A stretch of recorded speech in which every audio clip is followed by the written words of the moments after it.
So, NAMM 2013 hier im Januar bei Presonus am Stand und es ist das neueste Pult aus der Studio Live Serie. Das heißt 32.4.2 Mark II. And it's Presonus' first venture into the, 32 channel world, I guess. And Bob, what can you tell us about the other new features the product has? Okay, well, so we're really excited about this 32 channel mixer. What we've added, probably the biggest thing, and the first thing I want to talk about is the Wi-Fi. A new OMAP computer has been added to this, which adds like 60 to 70 times more processing power, 10,000 times more RAM. So we're able to add a lot of these features in here. So we have Wi-Fi directly on the board. As long as you have a router set up, you no longer need a computer. So if you have your iPad or your iPhone QMix app, you can go directly to the board without a computer now, as long as you have a network set up. So you have the VSL Studio Control app, and that controls the console, and you don't need a PC in the middle anymore. Right. That's the SL remote app, because we do have the VSL remote app for the 1818, which is a different product. So just wanted to make sure you're clear on that. Yeah. So yeah, the SL remote app, you'll be able to control that directly through the router. You would no longer need a computer for that. However, if you're using smart technology, which is integrated into the VSL software for your computer, then you would have obviously need a computer at that point. Yeah, sure. Now moving on, we wanted to add some functionality for mute groups to the board. So what we can do here is we can either select all on or all off, and we can actually mute different channels and add them to a mute group by holding down that selection, and then recall that mute group very quickly. Turn them all on, turn them all off. So that's a new feature. We also have mix scenes as well. We can recall scenes directly from the board. So that was previously only through the menu, right? Through the menu or through the VSL software on the computer. Another addition, which is really great, is the Alt AB. The extra DSP that we have on this this board allows us to create two different FAT channels for every channel. So if we alt through this, we can then have two different FAT channel selections for one channel, right? So if you have a guitar player who has an acoustic sound that he wants dialed in, then we just hit that and we pull that up really quick, really easy. You'll probably also notice here, if you want to take a shot, these are no longer labeled FireWire, because the returns now are completely digital. And if you want to come around the back and take a look, I could show you the expansion card, which is another really great addition to the mixer. Okay, I'll follow you in a second. I'm just going to do a quick wrap-up in German and then we'll go to the back and see the Dante card. Also wir haben jetzt WLAN-Möglichkeiten direkt im Pult eingebaut. Von daher braucht ihr keinen Rechner mehr in der Mitte mit der SL-Software zum Arbeiten, sondern es geht alles direkt Point-to-Point-Verbindung. Wir haben ein paar nette neue Features wie Mute-Gruppen. Das heißt, ihr könnt wirklich jeden Kanal einer festen Gruppe zuweisen und die zum Beispiel im Refrain oder der Strophe stumm schalten. Wir haben die Möglichkeit, jedem Kanal tatsächlich sowohl was EQ als auch Kompressor als auch Gate angeht, zwei Settings mit der Alt-Funktion zuzuweisen. Also auch das eine sehr coole Sache. Und das sind nur ein paar der verschiedenen neuen Funktionen. Mix-Scenes bedeutet, ihr kommt schneller zum Beispiel von einem Song-Preset zum nächsten. Also wenn ihr euch wirklich zwei verschiedene Settings eingerichtet habt. Auch das sehr, sehr cool. Wir haben nach wie vor Subgruppen zum Beispiel mit drin. Wir haben, wie gesagt, 32 analoge Inputs am Start. Und nach wie vor Effektgeräte, alles mit dabei. Wobei, I can see here, you switched to 4 effect processors. There was 2 before that, right? Yeah, there's two additional effects processors, one for delay and one for reverb, so that's also addition. One other thing I wanted to add is the soft touch, which is the fader locate. So if we go to fader locate, it used to be that we'd have to adjust the faders to our null points, and then we'd have to click fader locate again to get back into mix mode. However, with the soft touch now, we find that null point, and then that fader automatically becomes mix. So we don't have to click out of fader locate. The rest of the faders stay in fader locate at that point. So that's a really cool feature, yeah. Okay, let's go to the back and see about the Dante card you told me about earlier. So. Well basically, we're adding the future capability to add different technologies for digital transfer from the computer, right? So they're going to ship with the S800 and SPDIF on the board right out of the box, okay? And then we're going to release a Thunderbolt as well as a Dante, which will allow you to use the different technologies as they become more prevalent, in the industry. And who knows what the future will entail. It'll give us that availability to keep up with what future technology is driving and to integrate that into our boards. So a lot of digital options here. Firewire 800, you also have the second one, so you can put it through to another console or whatever, a hard drive if you want to record on that. You still have the direct outs for each channel. That's awesome with the cables right there with the digital 32 pins. All of the features you had with the old boards are still available with the 32 channel, but what we went over were the additions that we've added, through feature requests and just through intuitive engineering. So we're really excited about this board, and we can't wait to get it released and available to the public. When's that going to be? When it's going to ship? That's the question, right? That's the golden question. It is. Next to the price question, of course. We're shooting for spring, possibly early summer, but it all really depends on, it's really hard to put a date on it. But that's our shoot date. This mixer is going to go for $39.99, which is an awesome, awesome price when you put it up against other mixers in its category. So, yeah. Any other questions? No, Bob, thank you. I'm good. I think I'm going to do a quick wrap-up for the German guys, and then we can probably talk about, if you can do that as well, the new monitors, or get another guy for that. No, we can do that. That's fine. Okay, I'll come back to you in a second.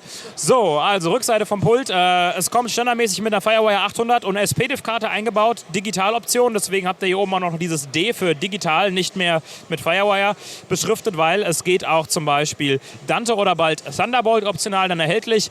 Das Pult selbst ansonsten gleich geblieben, 32 analoge Inputs. Wir haben Insets für jeden Kanal. Wir haben Direct Outs, wir haben 14 AUX-Wege, also da Monitor-Mix-mäßig alles offen an Funktionen, und da hat sich nichts groß geändert. Und das StudioLoft 3242 Mark II soll voraussichtlich Mitte des Jahres erscheinen. Gucken wir mal, wann es wirklich der Fall ist. Sobald es da ist, bei Session Music auf jeden Fall reinschauen. Wir haben hinter uns ein paar neue PA-Speaker stehen, und Bobby told me they are pretty special, the Presonus live PA system, and we've got a couple of different models. We got some full-range speakers, a sub, and what are they all about? Okay, we're really excited about these speakers, the active integration that's involved in these. You have the same OMAP processor available on these that's available on your Studio Live 32 channel AI. Basically what you have is you have a DSP on board. You got four 500 watt amps, which process 2,000 watts RMS. So you got a lot higher level peak that's available to you. So these things have a lot of headroom. Very, very loud. They're beautiful for live performance. This is our 18-inch sub. This is 1,000 watts, and it also has the same DSP available. So you've got limiter control, you've got compression control, you've got parametric control, all available through an iPhone or an iPad application called SL Room App. We can go over that in a moment. We have the 328, which is a three-way 2,000 watt PA speaker. We have the 312, which is also 2,000 watts. It has DSP on board as well. And we have the 15-inch. And these are all controlled wirelessly through that SL Room app. Okay, and you said it's a three-way speaker, but there isn't a third membrane. You did something different there. Yes, we did. That's called the coaxial design that was designed by David Gunnis. And we could see that here, where they lined everything up so the frequency response is much more clear, and that range at 1,000 hertz where they all drop in is right there. So no matter where you're standing in relationship to the speaker, it sounds the same. You get that same clarity, and you don't get that phase difference that you would get if you're back here or you're walking over on the other side. So that's a great addition. That's also available on our monitors, which we'll talk about in a moment. But we're really super excited about these. If you want to get a shot of the back of those, I can show you how that works on the USB. Can we turn them around or? Yeah, that would be great. So let's see. Okay, that's the back panel, and that's the wireless stick. Here's the wireless dongle here, and we've got XLR and Speak On for our connections. And yeah, once again, same OMAP processor that's available on the 32 channel. That's what gives us the availability to do this DSP control wirelessly. So we could talk a little bit about the actual remote app. Yeah, we'll do in a second. I'm just gonna wrap it up quickly. So, wir haben also auch da wieder einen DSP an Bord, der sich gewaschen hat von der Power. Also ihr könnt direkt mit WLAN drauf zugreifen, auf die Lautsprecher, könnt sie entzerren, könnt sie auf den Raum anpassen. Es gibt eine App, da zeige ich euch mal kurz ein bisschen, wie die aussieht. Ja, genau, da haben wir sie. Also da haben wir wirklich Raumeinstellungsmöglichkeiten noch und nöcher. Und das echt Coole ist, wenn ihr die Teile irgendwo in der Traverse geflogen habt oder die Teile leicht unter der Bühne stehen, ihr nicht genau wisst, welcher Speaker ist gerade angewählt. Die leuchten dann hier entsprechend unten am Presonus-Panel weiß anstatt blau, wenn ihr entsprechend den Lautsprecher ausgewählt habt. Ja, und diese Active Integration ist wirklich eine sehr, sehr gute Möglichkeit, ohne großen Aufwand, ohne großes Zwischenstück noch das Ganze einzustellen. So Bob, that's the software we were talking about earlier, the SL Room Control. So when you open up the SL Room Control app, you'll see all of the speakers that are going to be available on the network. And from here we can create a room, a stereo or a mono room.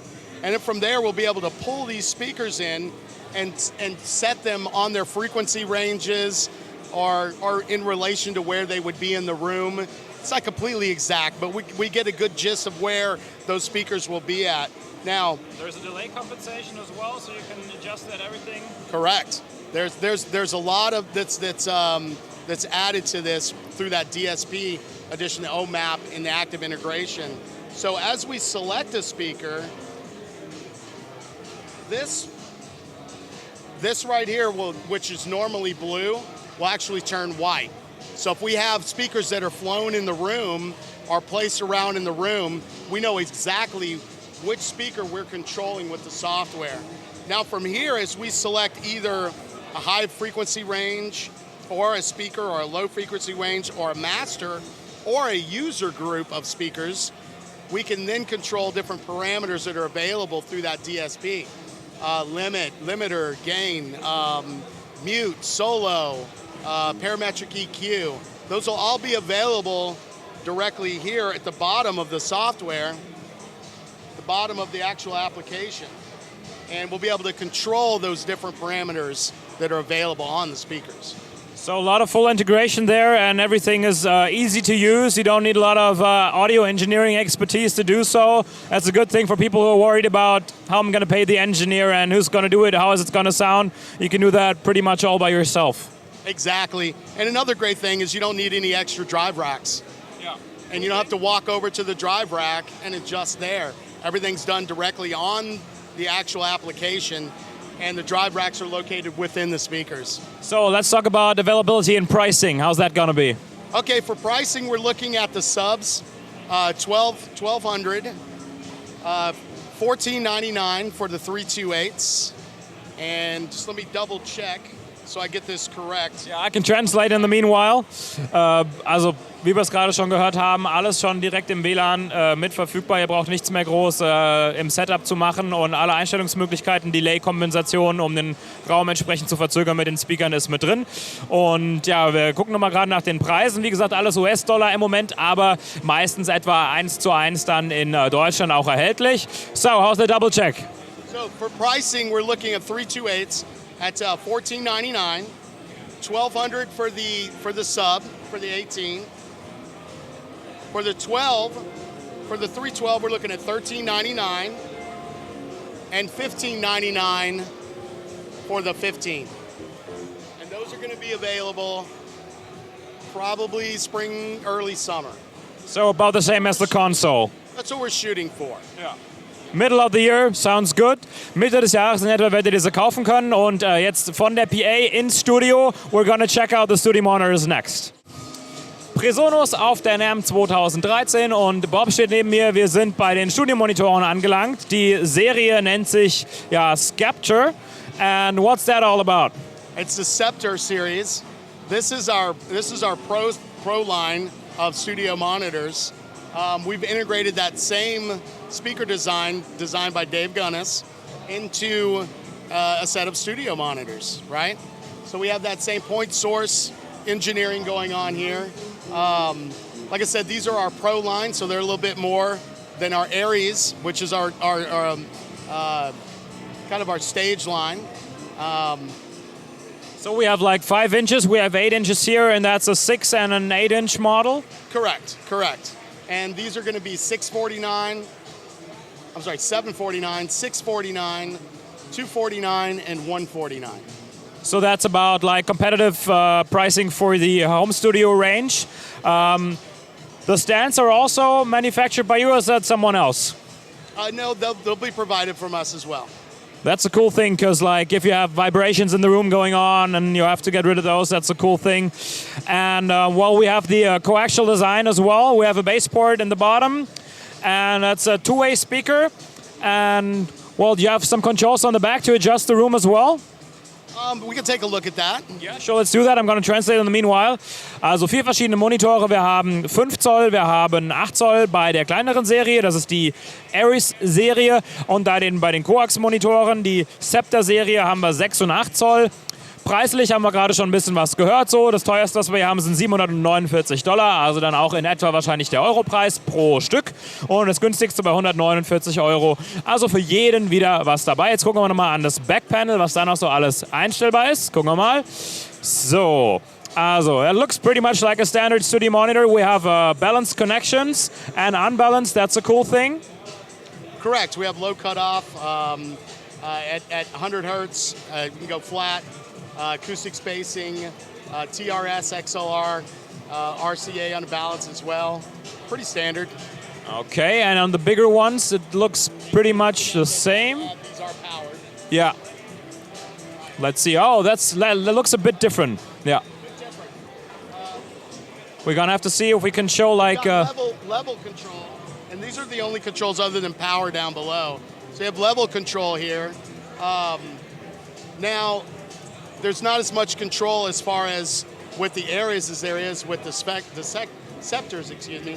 However, it's not as much needed because of the coaxial design. And probably someone who's using them in a studio and spend that much money has probably got some room treatment anyway. So exactly, and you can do some acoustical tuning here as well with a small, like a toothpick or something to select these different. Tuning for the acoustic 60 hertz, dB levels on your driver here, and the acoustic space here, high pass filter. And you're gonna pass these on to the public around middle of the year as well? Shooting for? Yeah, that's about the same time that we're looking at. So pretty many product rollouts for you. These can change. They'll all be available at some point this year, though, yes. That's awesome. So Bob, thank you very much for your time, and have a pleasure at the NAMM 2013. And well, I'm going to go back to the German guys on the blog. Ja, also da haben wir es gesehen. 4 Monitore von Presonus, Mitte des Jahres, hoffentlich verfügbar. Guckt auf jeden Fall bei Session mal bei uns rein auf die Webseite. Da sollten sie dann irgendwann auftauchen. Bis dann.